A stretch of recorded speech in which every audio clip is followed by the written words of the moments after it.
তোমরা যারা নতুন ছবি আঁকা শিখছো তাদের জন্য এই ভিডিওটি খুবই গুরুত্বপূর্ণ।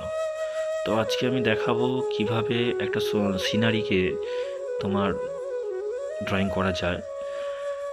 তো প্রথমে সবসময় সামনের জিনিসটা, যে সামনের যে অবজেক্টটাকে আমি রাখতে চাই, সেই সামনের অবজেক্টটাকে আমি ড্রয়িং করে নেবো। তোমরা দেখতে পাচ্ছ আমি সামনে একটা গাছ ড্রয়িং করছি। এটা হচ্ছে ছবির সবচেয়ে সামনে থাকবে, এবং গাছের গায়ে যে শেড দিতে হয়, যে গাছের শিকড়গুলো যে রাউন্ড শেপে থাকে, একটা গাছের যে বয়স হলে হলে যে শিকড়ের যে মজাটা, সেই মজাটাকে আমি দেখানোর চেষ্টা করছি।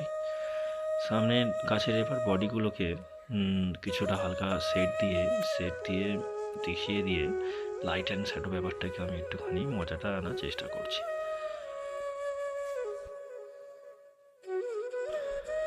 প্রত্যেকটা ছবির একটা গল্প থাকে, সেই গল্পটাকে তোমার সেই ছবির মধ্যে ফুটিয়ে আনার মধ্যে যে মজাটা, সেই মজাটা সত্যিই অন্যরকম একটা অনুভূতি দেয়।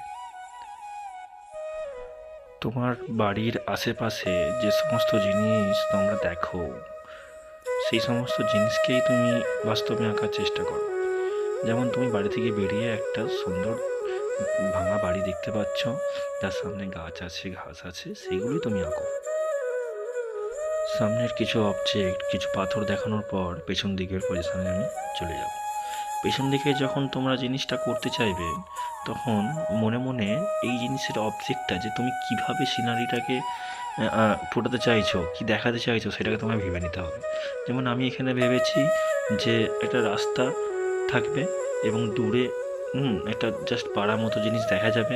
এই জন্য সবসময় জিনিসটাকে, সামনের অবজেক্টটাকে সবসময় প্রথমে এঁকে নেওয়ার চেষ্টা করবে এবং পেছনের অবজেক্টটাকে পরে আঁকবে। তো পেছনে একটা ঘর, ঘরের পাশে একটা ঘর, এবং ওখানে একটা অবজেক্টটা এরম দেখাতে চাইছি যে ওখানটা একটা ছোট ঘর আছে, কিছু গাছ ওখানে হবে, এবং একটা পাড়ার মতো একটা অবস্থা, এবং সেই পাড়ার ভেতরে যে এই রাস্তাটা পার্সপেক্টিভে দৌড়ে চলে গেছে, সেই জিনিসটাকে ওখানে দেখানো হবে। তো সব সময় তোমরা একটা জিনিস চেষ্টা করবে, যে কোনো ছবি তোমরা আঁকো না কেন, ছবির মধ্যে যে ডেপথটা, ছবিটা যে অ্যাকচুয়ালি তুমি সামনে থেকে দাঁড়িয়ে দেখছো, সেই জিনিসটা সবসময় তোমাকে ফুটিয়ে তোলার চেষ্টা করতে হবে। যেন ছবিটা তুমি আঁকছো, যেই ছবিটা তুমি আঁকছো বা ড্রয়িং করছো, সেটা যেন তুমি তোমার চোখের সামনে থেকে দাঁড়িয়ে দেখছো। সবসময় তোমাকে চেষ্টা করতে হবে ছবির মধ্যে সেই ভাবটাকে নিয়ে আসার। তুমি একটা মোরাল ছবি আঁকছো মানে সবসময় তোমার মাথাতে এটাই আনতে হবে যে সেই ছবিটা যেন একটা বাস্তবের মতো রূপ নেয়, যেন সেই ছবিটা মোটো কাল্পনিক না হয়। একটা গ্রামগঞ্জের একটা যে গ্রামগঞ্জের একটা যে সিনারি, যে প্রকৃতি, সাধারণত এরকমই হয়। সবসময় যখন তোমরা ছবি আঁকার চেষ্টা করছো, মাথায় কিছু ভেবে পাচ্ছ না যে কী আঁকবো, কীভাবে ছবিটাকে আমি সুন্দর করে তুলবো, আমি একটা কথা এখানে খুব ভালো করে বলতে চাই, যে সবসময় টেনশান করে কিংবা চিন্তাগ্রস্ত হয়ে ছবি আঁকলে হবে না। যখন তুমি ছবিটা আঁকছো, তখন তোমাকে তোমার ফুল ফোকাসের, তোমার পুরো মনোসংযোগটা তোমাকে ছবির ওপরেই দিতে হবে, এবং ছবিটা কিভাবে তুমি বেস্ট করতে পারবে। এবং তুমি চোখের সামনে তোমার এই জিনিসটা হলে যে ভালো হতো, হ্যাঁ, যে আমি একটা সিন দেখছি, একটা সিনারি দেখছি, সেই সিনারিটা এরকম হলে আমার খুব ভালো লাগতো।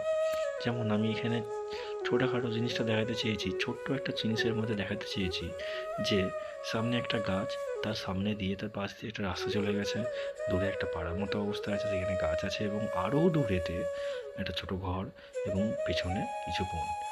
তো এর মাধ্যমে কি তোমরা জিনিসটা আমি যে ডিসক্রাইব করতে চাইছি সেটা হচ্ছে এই রকম, যে কোনো জিনিস তোমরা যখন আঁকবে, তখন মোটেও যে কী আঁকবো সেই জিনিসটা তোমরা নিজের মধ্যে আনবে না। প্রথম কথা, সম্পূর্ণ তোমার চেতনাটা, সম্পূর্ণ মনোসংযোগটা তুমি তোমাকে ছবির মধ্যে দেবে, এবং যেটাই তুমি আঁকতে চাও আঁকবে। দেখো, বিবেকানন্দর একটা কথা আছে, practice make then perfect is a man. তো যত তুমি প্র্যাকটিস করবে, যত তুমি চেষ্টা করবে, যত তুমি আঁকবে, ততই তোমার হাতের কাজ ইমপ্রুভ হবে। বেশি কিছু বলবো না, এই ভিডিও যদি তোমাদের ভালো লেগে থাকে অবশ্যই ভিডিওটিকে লাইক করবে, সাবস্ক্রাইব করবে এবং কমেন্ট বক্সে আমার এই ভিডিওটা কেমন লাগলো অবশ্যই জানিও। আর এই ভিডিওর নেক্সট পার্ট পেতে অবশ্যই আমাকে ফলো করুন। জয় হিন্দ, হর হর মহাদেব।